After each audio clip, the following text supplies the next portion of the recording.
Imagine करो आप किसी से पहली बार मिलते हैं और वो कहता है मैं तुमसे शादी इसलिए करना चाहता हूँ ताकि हम ऐसे बच्चों को पैदा करें जिन्हें मैं ट्रेन करके जीनियस बना सकूं। ये मेरा साइंटिफिक एक्सपेरिमेंट होगा।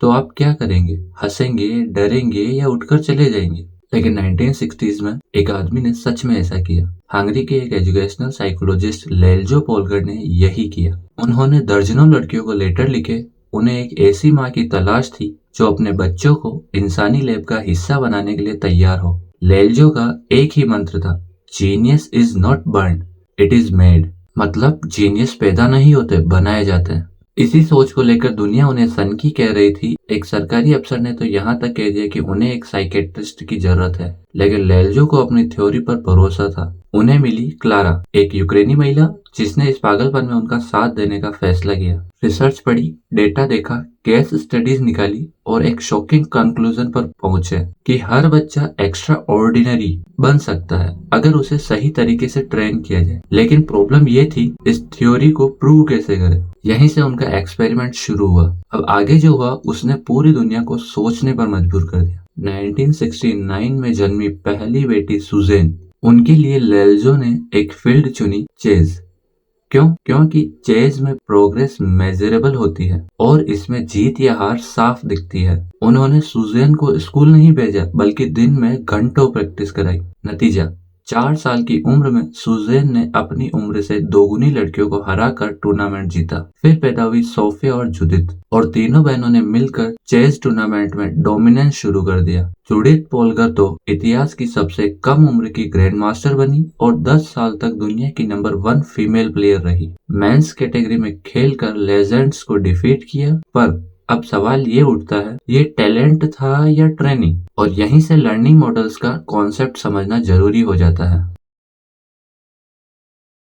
आई शेप्ड वो लोग होते हैं जिनकी डीप स्पेशलाइजेशन एक ही फील्ड में बहुत ज्यादा होती है। इंडस्ट्रियल युग में इनकी बहुत डिमांड होती है। एक काम चुनो, उसे सालों तक करो और उसमें एक्सपर्ट बन जाओ और रिवॉर्ड पाओ। Polgar sisters pure I shaped training का एग्जाम्पल थी। लेकिन धीरे धीरे दुनिया बदल गई, जॉब्स बदल गई, प्रॉब्लम्स कॉम्प्लेक्स हो गई। अब सिर्फ एक स्किल काफी नहीं रही और यही एंट्री होती है टी शेप्ड लर्नर्स की।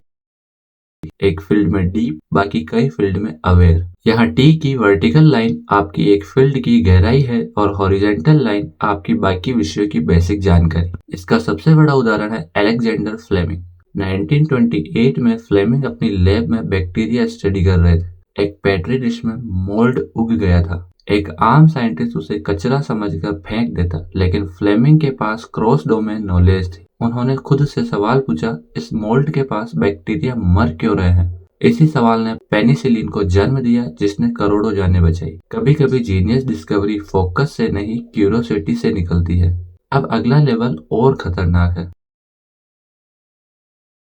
आज एआई और इंटरनेट के दौर में आई और टी भी पीछे छूट रहे हैं। अब दौर है एम शेप्ड लर्नर्स का। ये वो लोग होते हैं जिनके पास 3 से 4 अलग फील्ड्स की गहरी एक्सपर्टीज होती है। एग्जाम्पल अलग पांडे, अगर वो सिर्फ फिजिक्स पढ़ाते तो शायद एक अच्छे टीचर होते, लेकिन उन्होंने physics, story telling, YouTube algorithm, business strategy, इन सब को मिलाया और $1 बिलियन की कंपनी खड़ी कर दी। इसे कहते हैं कनेक्टिंग द डॉट्स। अब सवाल है, हम एम शेप्ड कैसे बने?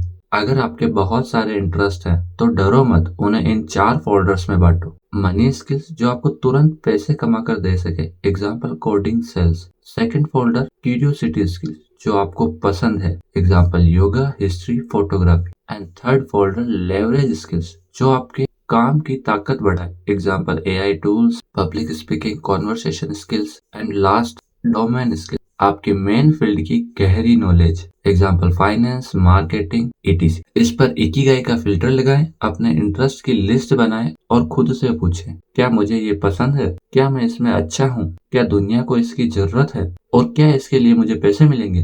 जहाँ चारों हाँ हो, वहीं आपका अनफेयर एडवांटेज छुपा है। लेल्जो पोलगर ने प्रूव किया कि मेहनत से जीनियस बनते हैं, लेकिन आज का ट्रुथ और बड़ा है। आज की दुनिया में सिर्फ मेहनत नहीं, वैरायटी भी जरूरी है।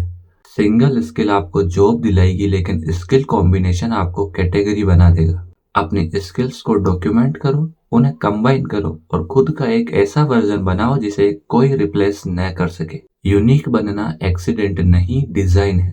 Thanks for watching. मिलते हैं नए वीडियो में। जय हिंद।